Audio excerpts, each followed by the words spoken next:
Hi, I'm Hanameed Mangata. Yeah, you've heard of me. Top student at the academy? Damn right. Youngest ever person to become a Space Fleet captain? Oh yeah. The sort of golden child everyone would love to have as their kid. Until everything happened. Really, I'm here to talk to you about family and space, of course, but families in space.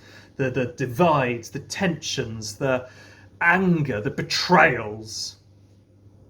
It's all part of The Space Between Us by Wibura Wildflower.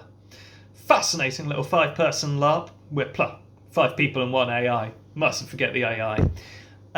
Together we tell the story of the far future. You know, Earth is shit. Global warming, wars, huge numbers of people trying to live incredibly unsustainably, fossil fuels running out, disasters racking the planet. The sort of place you don't want to stick around. And so the elites, well, they moved on up. Quite literally, they moved to space. The Mangatas, my family, we're the elites of the elites, the 0.0001%, if you will. And we'd come up with a plan to save humanity. Earth is shit, let's find a new Earth that's less shit. Couldn't have been hard. There are lots of planets out there. True, most of them are more like Mars. They're cold, desolate wastelands, and we need somewhere better than that. But that's where the mission comes in.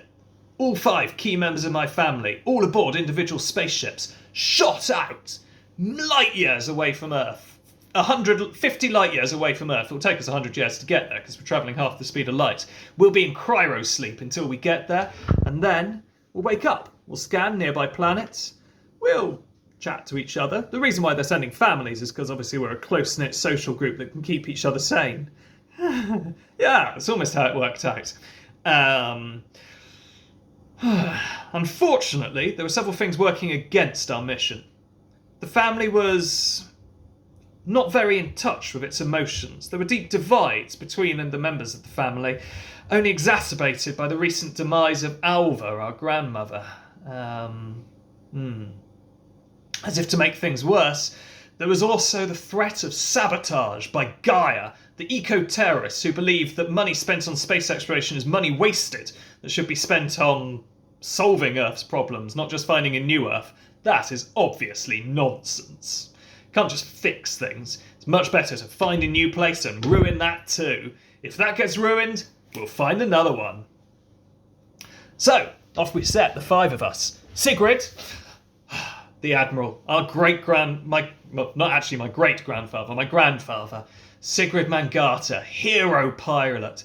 Everyone in the solar system has heard his name, her name, their name. All of the people can really be entirely gender neutral, and anyone can play any of the roles. In our case, actually, it was her name, but yes. Sigrid, the heroic grandparent. Mourning, of course, Alva's death, and deeply emotionally stunted, never really reached out and talked to their children in any way. That sort of came back to bite us in the ass. Their child, Celestine, the heir of the Mangata dynasty, who chose to turn their back on Space Fleet and being a pilot to become a scientist instead. A brilliant scientist, but not a pilot, not really one of us. But they were the emotional core of the family, the person trying to hold us together now that Alva had gone. They were married to my parent Sigrid. No, not Sigrid. Sigrid was the grandparent. Frankie. My parent Frankie. Very much cut in Sigrid's mould. Another bold, intrepid hero, going where no one's gone before. To infinity and beyond. That's Frankie. Came from Earth, desperate to get away from there. Ambitious social climber. I was actually Frankie's child from Frankie's first marriage.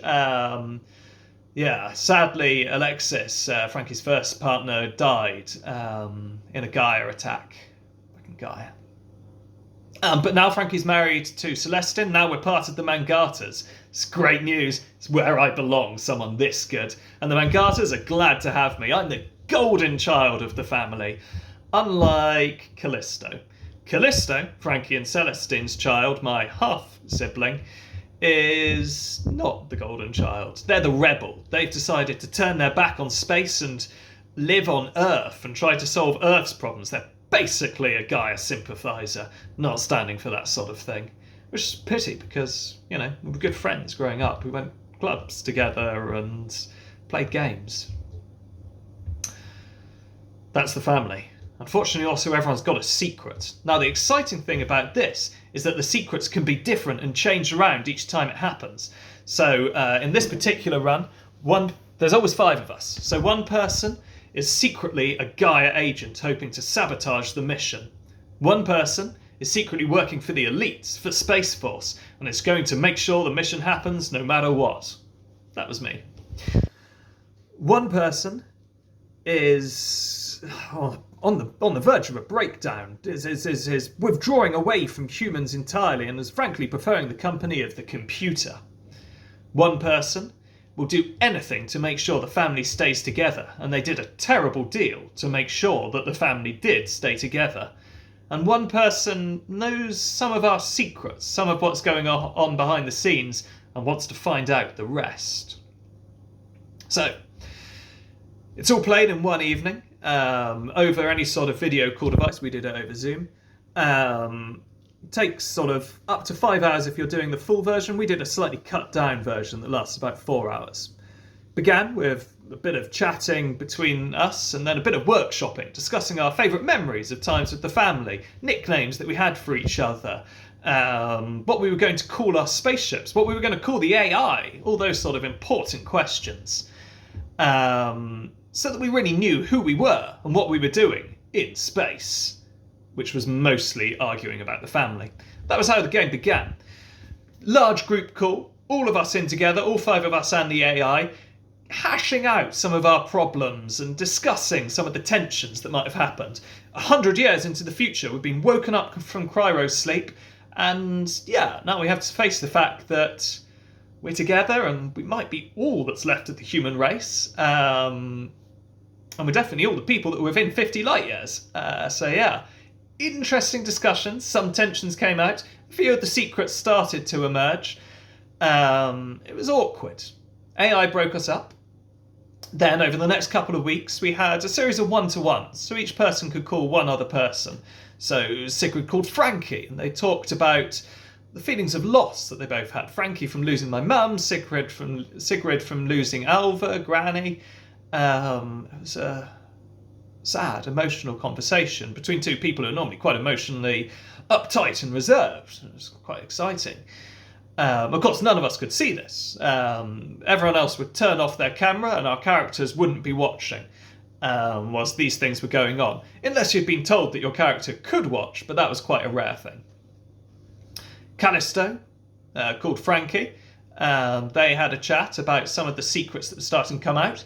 Sigrid, the Admiral, called me. We had a bit of a chat about a few secrets that had started to emerge. The Admiral had wanted to make sure that I was loyal to Space Fleet because they'd discovered some aspects of my mission and my attempts to make sure that the mission was going to be successful, whatever happened. Celestin and Callisto had a chat, fun chance for parents to bond with their children and discuss the loneliness that we were feeling out there in space and how they were going to stick together. Then Frankie phoned me. Lovely to chat to Frankie, to my parent. It was important. We sort of discussed the importance of sticking on mission. Obviously, it was a difficult time.